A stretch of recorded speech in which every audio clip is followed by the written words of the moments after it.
What's going on, guys? It's Mr. DEBT Joe Lork from the Money Etiquette Group, and here's some cryptocurrency news you should listen to today. Over the past 24 hours, we've seen more negative news come out, which has led to the markets being down again, which makes it, again, a great buyer's market. You can get discounted coins today. You could have got discounted coins yesterday. Overall, I believe that the market will go up again by March or April. So I think this is a great buying time if you want to get into the market. I also think this is a great buying time if you've bought in a little bit too high, but you want to kind of level out your portfolio. Buy now because it's a lot cheaper, which will even out your purchasing price when you think about the fact that maybe you purchased at a higher point and then you purchased at this point, which is lower, which puts you more in the middle ground instead of having you just at the high while you wait for prices to go up. Just a little bit of advice if you're looking to just expand your portfolio a little bit and have it at a certain purchasing point instead of leaving it at one set point.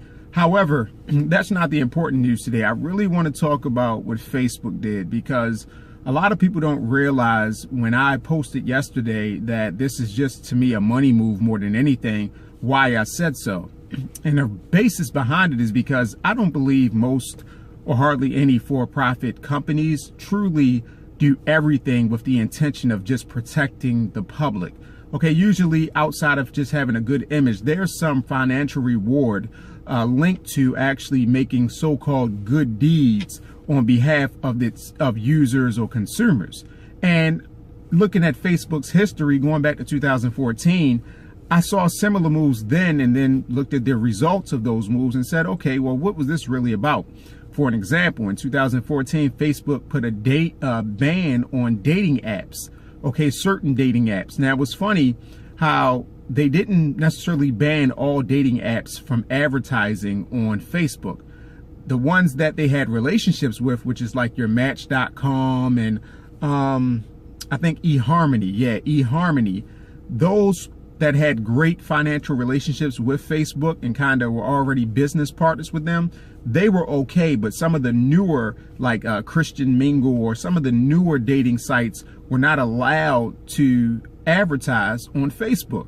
So if Facebook was looking to, let's just say, protect everyone, why didn't they just ban all dating apps across the board? No, they kind of protected at the time the ones that they had great relationships with, and then they kind of nullified or made sure that the competition couldn't enter the market, because part of the new policy required that you had some type of relationship with Facebook already. So you can just come on there and say, this is my dating app business, I want to advertise it. Nope, you're going to get banned unless you're already on this list. And they weren't accepting new partnerships. What does that sound like? Protecting the consumers, or was it a power play?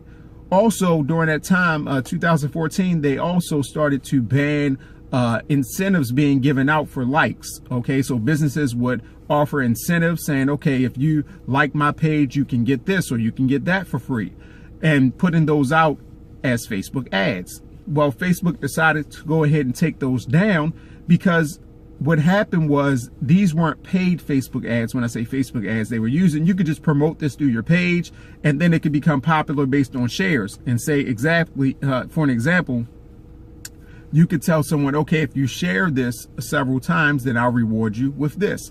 Therefore, someone's promoting for you based on the reward. Well, again, Facebook banned this type of activity. Why? They said that they were protecting the general public, but also it was eating away, slightly at least, at Facebook's ad revenue. So when I mean ad revenue, I'm saying that the ad space that they would charge businesses, which they do to this day, to put out advertisements so that they can get more likes and promote their page, you have to pay for that. Well, this was a way to kind of work around having to pay Facebook to promote your website or your page or your business. And instead, you could do it yourself by offering incentives directly to consumers, which would cause them to share and like your page. So you generated the likes and you generated the shares instead of Facebook generating it through their ad business. So again, this was another example of something that Facebook did and say they were doing for the general public. But ultimately, I think they were protecting themselves, which they should do. And this is not a negative rant on Facebook at all. It's just saying that it's just a pointing out how I see business. And when I look at Facebook's ban of cryptocurrency ads, I'm looking at it like, okay, that because Facebook isn't already in bid with a cryptocurrency company, though 4 weeks ago Mark Zuckerberg did announce that he's going to look into getting into crypto and kind of seeing what partnerships or what things would work best for Facebook. It seems that the timing is kind of weird, and it gives me an indication that maybe in the near future, based on previous power plays, Facebook may be making a move to kind of get rid of the competition ahead of time, so that when they get into the crypto space and partner up, they have a monopoly in Facebook in their world. So I'm not mad about that, but know that this is a possible money move, and that's why I think it's a money move. Tell me what you think. Do you think it's just Facebook looking out for the general public, or do you think Facebook is trying to make a power move in the cryptocurrency world by preemptively keeping competition out of the market? Tell me what you think in the comment section. I can't wait to hear from you.